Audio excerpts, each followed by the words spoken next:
Hi, my name is Jacob Williams. Today I'm going to be talking to you about the cattle industry. There are millions of dollars in the cattle industry.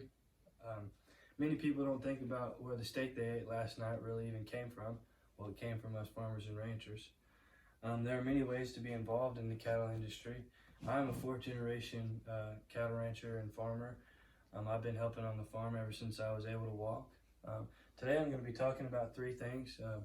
Number one is going to be the different types of cattle operations and cattle selection. And then lastly, I'm going to be talking about the things to consider when buying or owning cattle.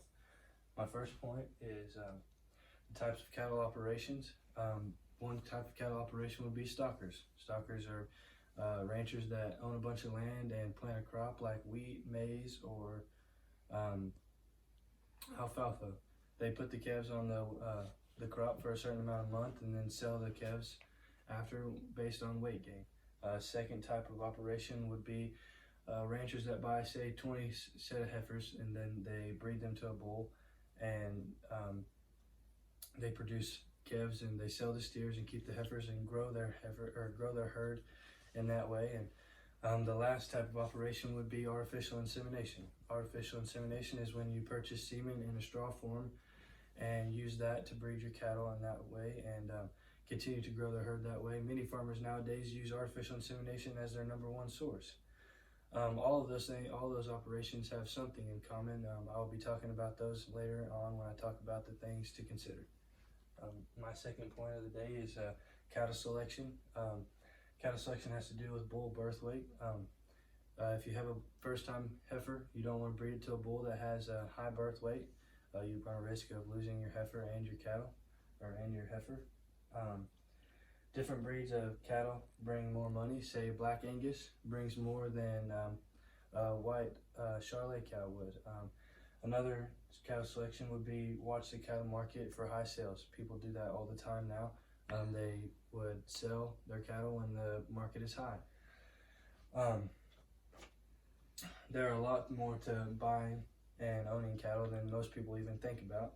My last point is things to consider when owning cattle. There are different types of hay, different types of cubes, mineral. There's creek feed. Creek feed is a feed that you feed to gain weight. Another thing to consider would be location of the ranch. You would treat your cows differently if you had a ranch in the north than you would in the south, because in the north it'd be colder. Another thing to consider would be how much land you own and where that land is, what kind of land it is. Say you own 1,000 acres, you'd be able to run more cattle on 1,000 acres than you would on 100 acres. If your land is marshy, you run a high risk of having diseases and different things than you would on dry land. Dry land, you would run a risk of not being able to produce as much crops as you need for your cattle to feed on. The last thing to consider would be predators like coyotes and other predators depending on where the location of is in your ranch. There are many ways to succeed in the cattle industry. Today we discussed the different types of cattle operations, and then we talked about cattle selection, and lastly we talked about the things to consider when owning cattle. There are many ways to be involved in the cattle industry.